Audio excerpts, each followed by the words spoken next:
Om Namah Shivaya. Om Gum Gurubhyo Namah. I am extremely sorry. I am not at all good at Hindi. Please excuse me.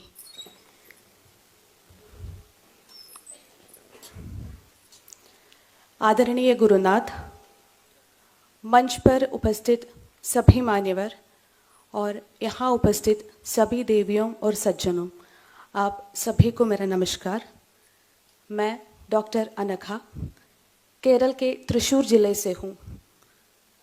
वह मेरी बड़ी बहन अनुषा है और वो मेरी छोटी बहन अमृता।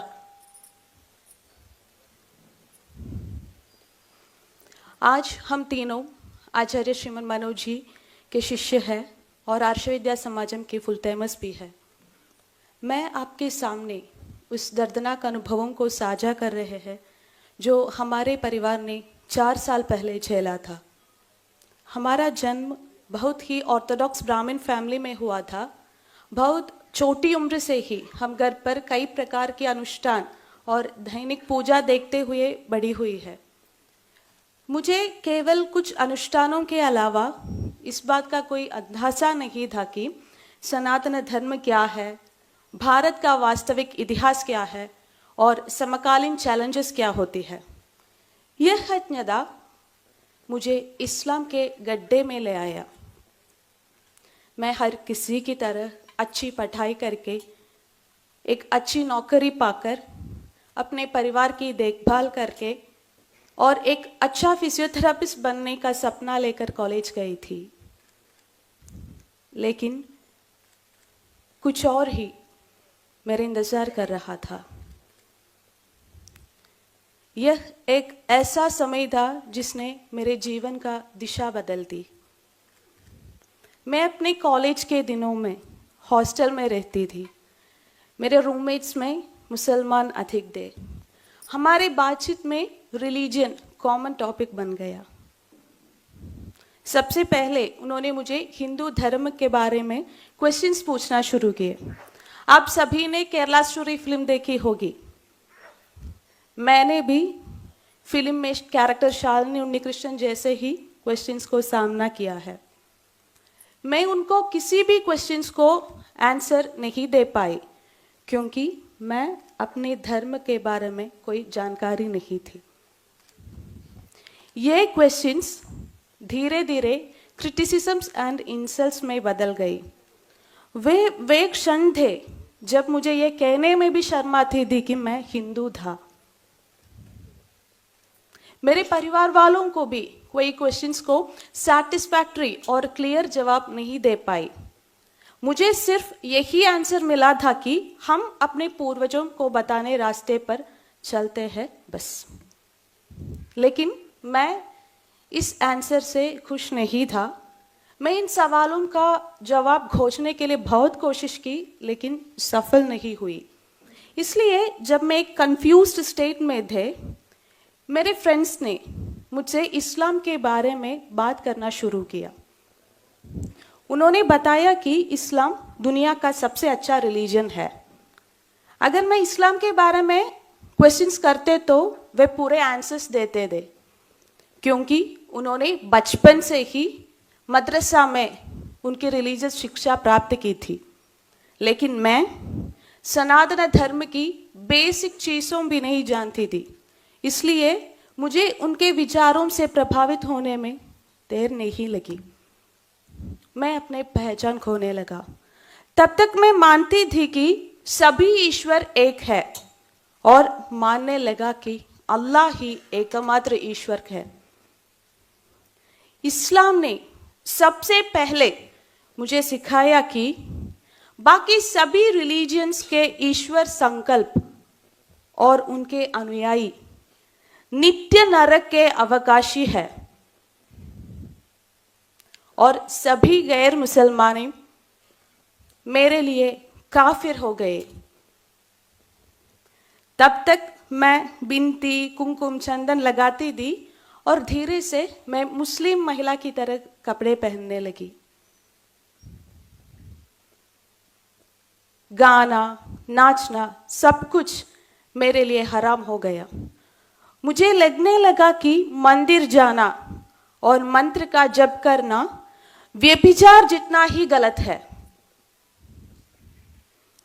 धीरे धीरे से हिंदू धर्म, देवी देवताओं, हिंदू अनुष्ठान, स्वयं हिंदुओं को प्रति नफरत आने लगी। जिनका ये इस्लामिक व्हाट्सएप ग्रुप में मैं मेंबर थे, उन सभी में भारत के खिलाफ नफरत बढ़ावा देने वाले मैसेजेस प्रचलित हो रहे थे।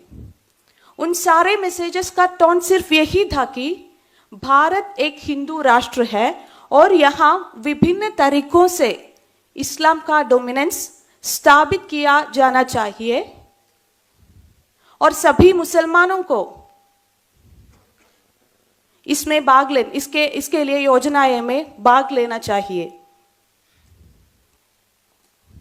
मेरे मुस्लिम फ्रेंड्स ने मुझे ओपनली बताया है कि उनकी योजना schools, colleges, hospitals, government, law and order, IT, social media, charity services जैसे सभी क्षेत्रों में अपना डोमिनेंस स्थापित किया है और इस तरह से सभी गैर मुसलमानों को इस्लाम में परिवर्तित करना है।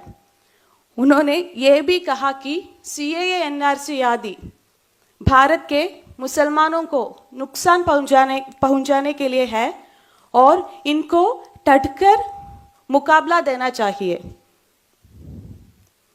क्या आप जानते हैं कि उस समय मैं किससे सबसे नफरत करती थी? कोई और नहीं बल्कि हमारे प्रधानमंत्री श्री नरेंद्र मोदी जी से। मोदी जी की योजना भारत के सभी मुसलमानों को निर्वासित कर इसे एक हिंदू राष्ट्र बनाने की है। इसलिए उन्होंने ये भी सुझाव दिया कि उन्हें जल्द से जल्द अपने मृत्यु के लिए प्रार्थना करनी चाहिए। और आपको पता है, मैं नमाज के बाद यही दुआ करती थी। मैं कितनी अधिक उसकी इस्लामिक भाषण सुनती रही, उतनी अधिक मैं भारत विरोधी बनी गई।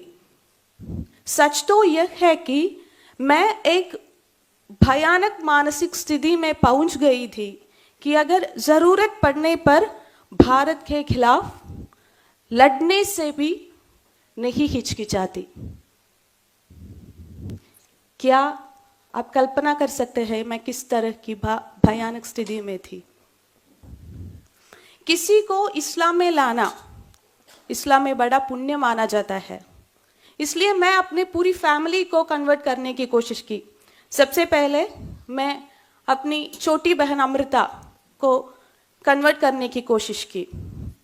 मैं उसे पूरी तरह से कन्वर्ट करने में सफल नहीं हुई, लेकिन मेरी इस्लामी पढ़ाई आगे बढ़ रही थी।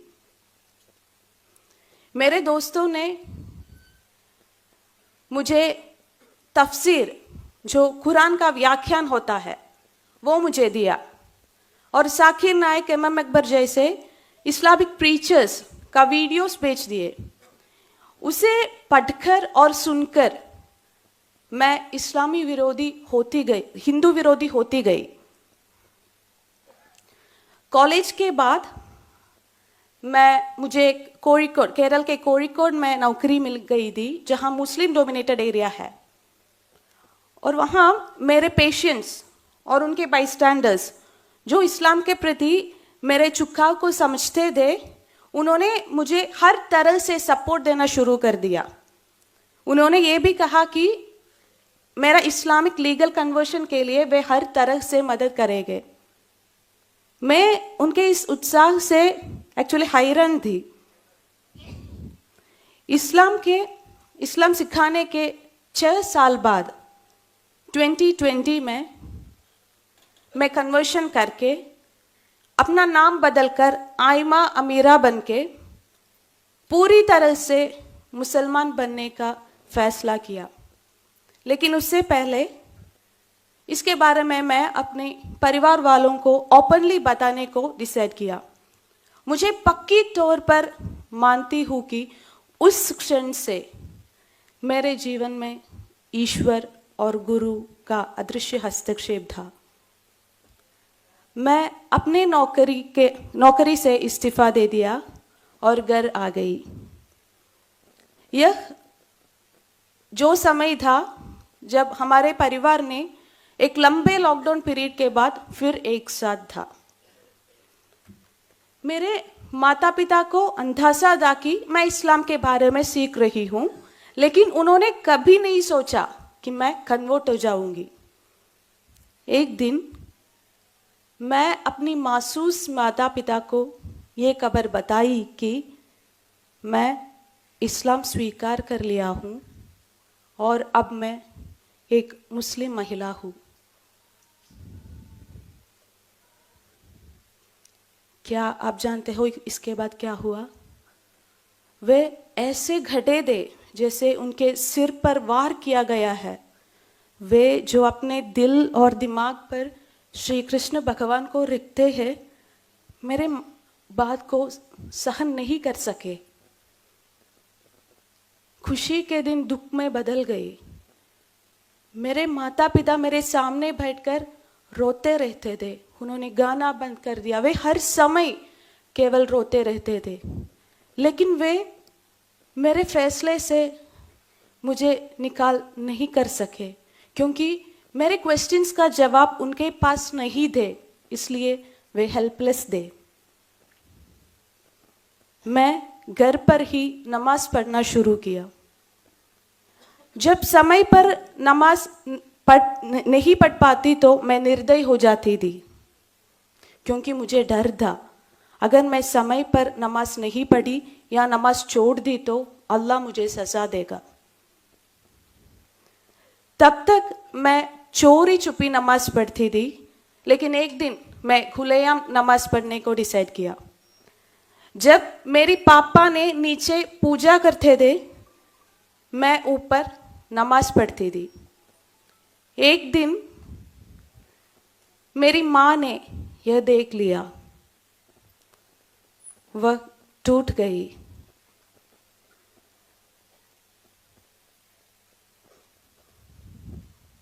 उन्होंने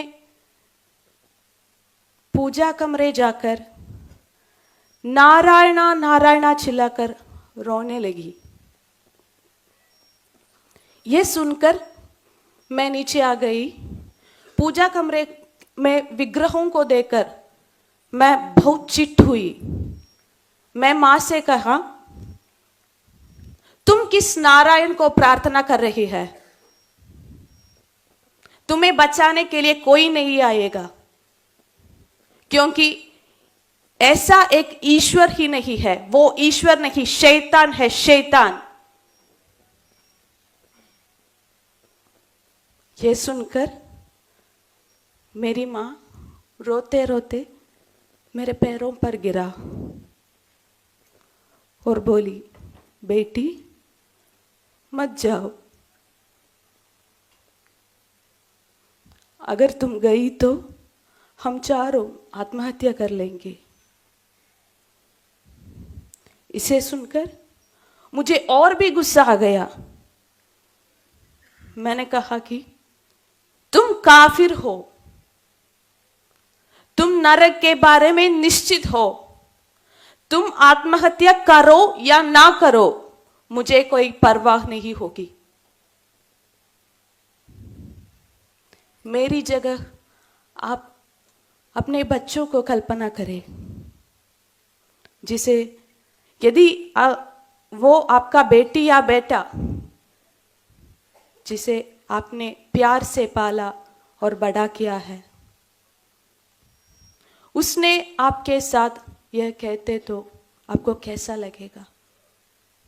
सोचिए। मैं यह उस माँ से कह रही थी जिसने मुझे 9 महीने तक अपने गर्भ पर रखा, प्यार से पाला पोसा, मुझे सब कुछ दिया।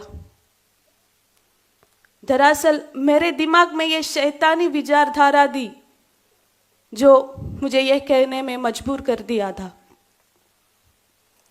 इस्लाम में कहते हैं कि गैर मुसलमानों का बात मत सुनो, फिर वे तुम्हारे माता पिता ही क्यों ना हो।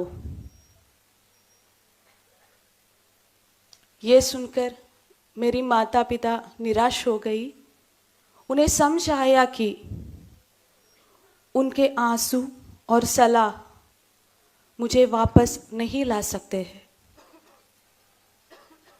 ईश्वर का अगला अदृश्य हस्तक्षेप मेरे कसिन भाई अजय भैया के रूप में आया।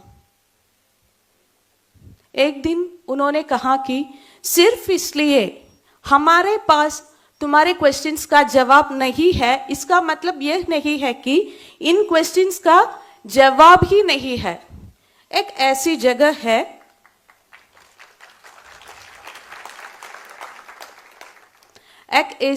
है जहां तुम्हारी सभी क्वेश्चंस का जवाब मिलेंगे। क्या तुम वहां जाने के लिए तैयार हो? मैंने कहा कि मैं कहीं भी जाने के लिए तैयार हूं, क्योंकि मैं इस बात में ओवर कॉन्फिडेंस था कि मैं किससे भी इस्लाम के बारे में समझा सकती हूं। मैं इसके बारे में अपने मुस्लिम फ्रेंड्स को बताया। उन्होंने मुझे सख्त निर्देश दिया कि मुझे कहीं नहीं जाना चाहिए, लेकिन मुझे ऐसा लगा कि जैसे कोई मुझे अंदर से बुला रहे हैं, वहां जाओ, वहां जाओ। आज मुझे एहसास है कि यह कोई और नहीं था, बल्कि मेरे गुरुनाथ का आवाज था।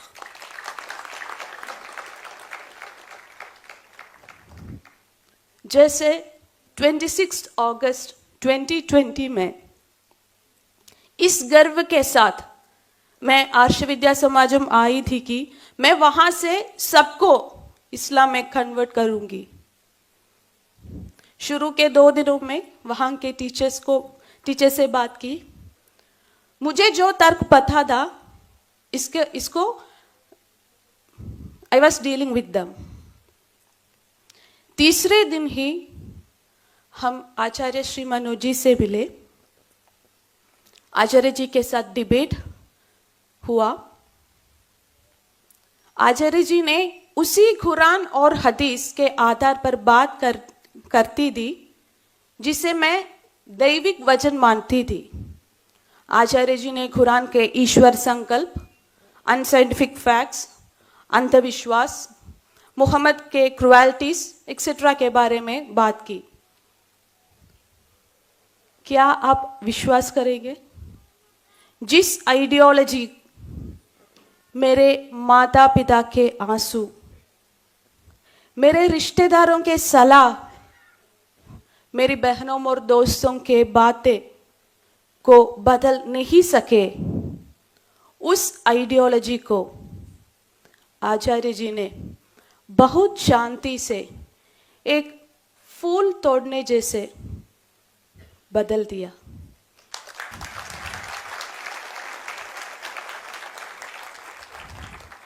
जिस विचारधारा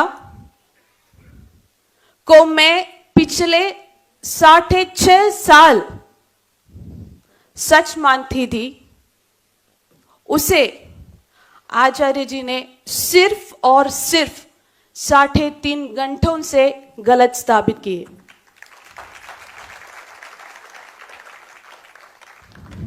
फिर उन्होंने मुझे पूछा कि बेटी, क्या तुम अब भी ये मत को माना जाती है?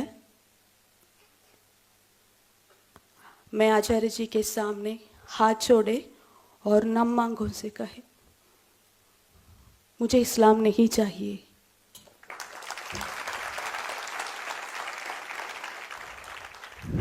इस प्रकार हम तीनों आचार्य श्री डिसाइंड कोर्सेस, आर्ष विद्या समाजम के कोर्सेस को पढ़ने शुरू किए। सनातन धर्म की महानदा और बाकी सभी रिलीजन्स का गतराओं के बारे में पता चला। भारत के ट्रू हिस्ट्री, आज समाज में हुए घटनाओं और आर्ष विद्या समाजम के एक्टिविटीज की महानदा और जरूरत को के बारे में ज्ञान हुआ। और हम तीनों आर्ष विद्या समाजम के फुल टाइमर्स बन गए। जब हम सनातन धर्म में वापस आने के अपना अनुभव साझा करते हैं तो कई लोग हमारी अप्रिशिएट करते थे। वे आर्ष विद्या समाजम की नारी शक्ति के बारे में प्रशंसा करते थे। लेकिन एक बात याद रखिए, शिव के बिना कोई शक्ति नहीं है।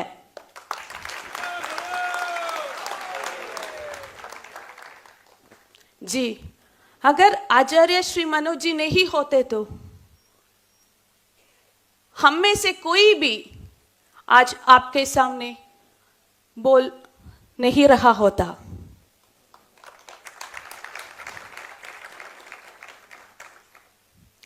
हम में से प्रत्येक उनके प्रति अधिक श्रेणी है।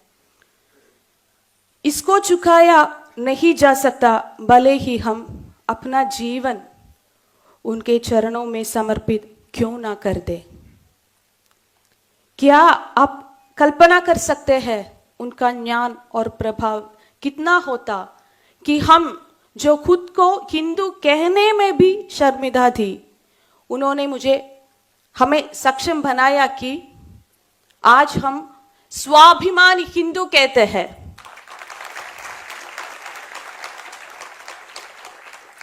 सनातन धर्म को पूरी तरह से नष्ट करने पर आमादा दे उन्होंने हमें सनातन धर्म के ध्वजवाहकों बना दिया।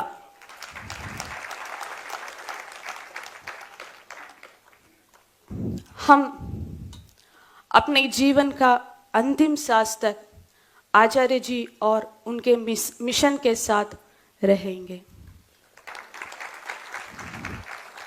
हम में से प्रत्येक आज की पीढ़ी का एक क्रॉस सेक्शन है।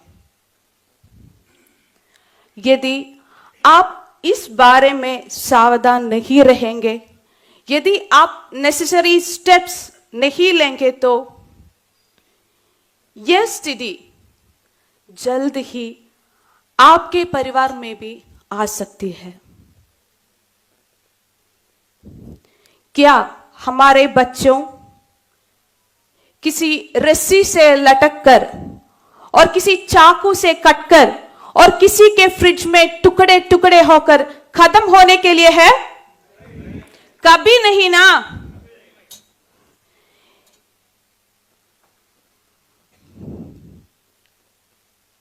हम कब तक इस तरह डरते रहेंगे, शौक मानते रहेंगे? आज समस्या पर नहीं, समाधान पर चर्चा करने की जरूरत है। हमारा देश एक ऐसा राष्ट्र है जो सहस्राब्दियों के उत्पीड़न के बावजूद बहादुरी से जीवित है। हम इस संकट से भी पार पालेंगे।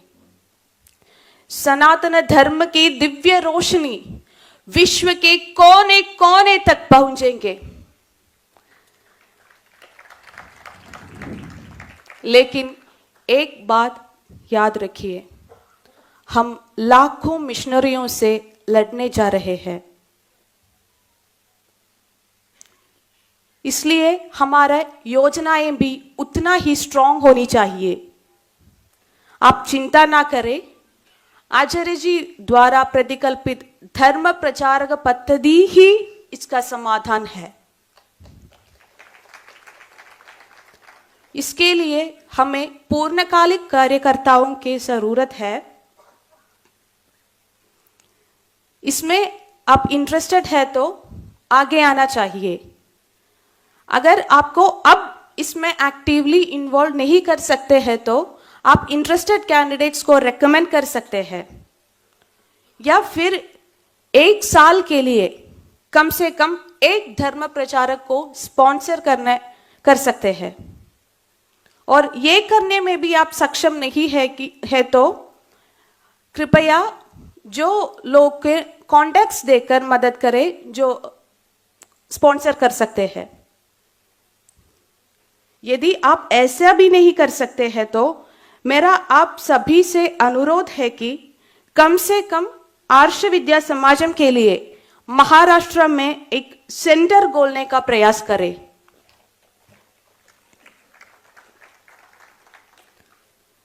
मैं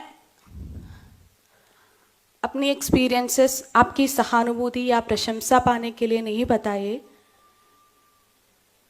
मेरे ये एक्सपीरियंसेस यहाँ मौजूद एक भी व्यक्ति मैं बदलने को मदद करने तो मैं इसे बड़ा सफलता मानेंगे।